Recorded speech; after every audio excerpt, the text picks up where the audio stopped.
Well, let's get started here today, shall we?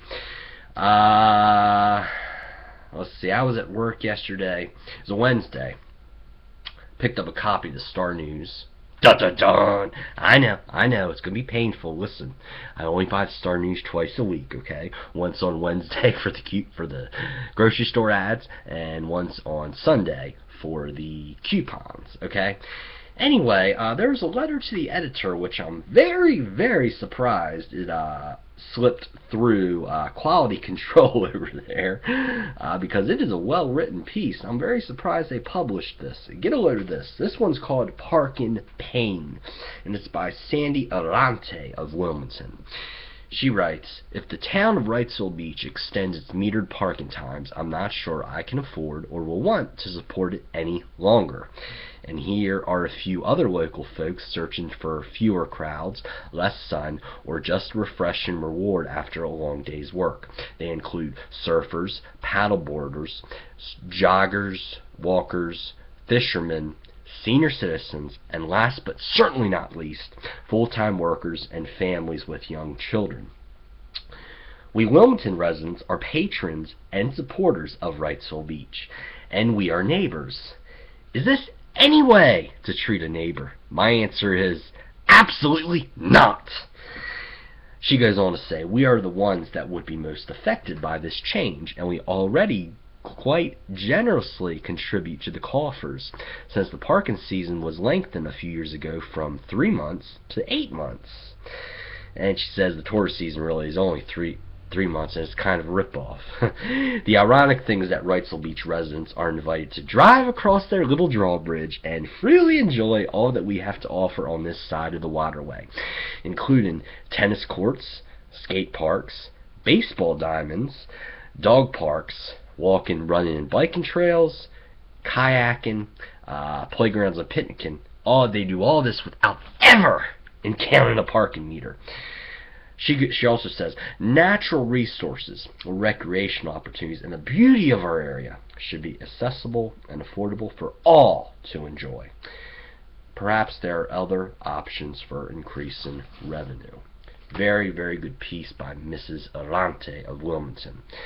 And I have this other piece here. This is from WECT.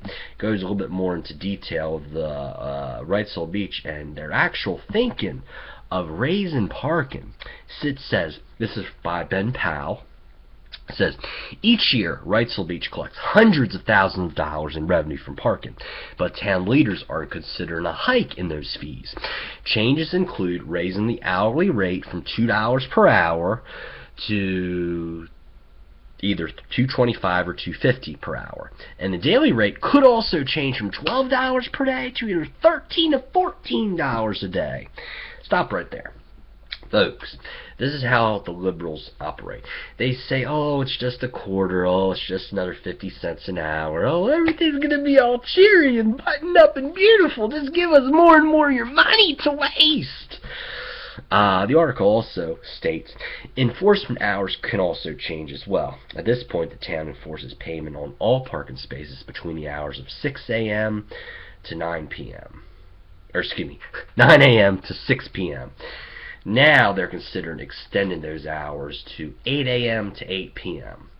Now, town manager Tim Owens explains the money generated from parking goes to pay for town services ordered to the public. He says it pays for our parking problem. It pays to clean bathrooms and keep police officers on the streets. He also states that the Board of Aldermen is considering approximately 25 to 30 new parking spaces throughout the town. Yeah, that's going to fix anything. How about you build a parking garage, huh? Really? Now, town leaders are also thinking about raising the price of yearly commercial passes from $290 up to $500 a year. Not exactly a small increase there now, is it? WECT also says that some business owners, including John Andrews, aren't happy about the proposed changes.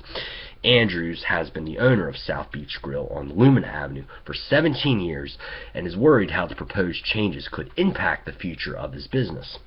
He states, parking always has been an issue on Wrightsville Beach. I just don't understand why the parking rules have to be extended to create this hardship on business and locals. Andrews says these changes would compound problems that his business faced recently due to the ongoing Department of Transportation work on the Wrightsville Beach drawbridge. He says all the restaurants and all the hotels, we felt that bridge work for the last year, and quite frankly we're ready to move on. But now to face another imposition to our success, it's frustrating. It says town leaders will host a public hearing to gather input from citizens on March 19th. And if approved, changes could start as early as this year. So what does Bobby Crawford think about all this? Well, getting back to the Wrightsville Beach drawbridge issue, I delivered pizza there last summer, and I can tell you that Wrightsville Beach drawbridge work was a pain in the rear because they decided to close. It's a 4-lane bridge. They decided to close a lane on each side, and they started this work Sunday night at 7 p.m. on 4th of July weekend. And you may say, well, Sunday night, 7 p.m., people are trying to get back to work. Actually, no. The place was loaded with tourists and beach traffic. And keep in mind, 4th of July weekend, it doesn't get dark till 8:30 or 9 o'clock. So you have all these people at 7 o'clock at night trying to get off Wrightsville Beach back to Wilmington. Of course, there's only one way in, one way out. And you had traffic backed up from the drawbridge over the intercoastal there, all the way back to Banks Channel, a good 2-mile backup, which you had to deal with. And then you had it spilling all the way down to Waynick Boulevard. It was just not a pretty sight.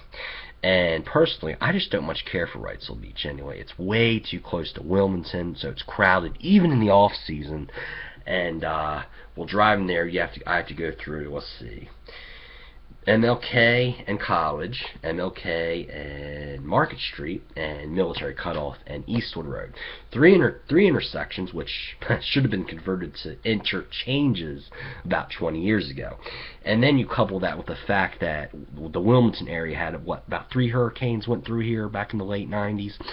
And for some reason, Wrightsville Beach City Council and Wilmington City Council just did not find it in their psyche to propose a high-rise bridge. And you would think that all that revenue that Wrightsville Beach collects from the parking every year, they could put that into a fund and say, and maybe give that to the state as a down payment on a new high-rise bridge. But of course, there's always the Sappos and the Camerons, the people that have been here for 50 years, say, you're not going to change anything. That whole culture. And you compare Wrightsville Beach to Carolina Beach and Curry Beach, same county. They charge, I believe it's only $1 an hour, and I believe it's only from May to September. Wrightsville Beach parking goes from March 1st to October 31st.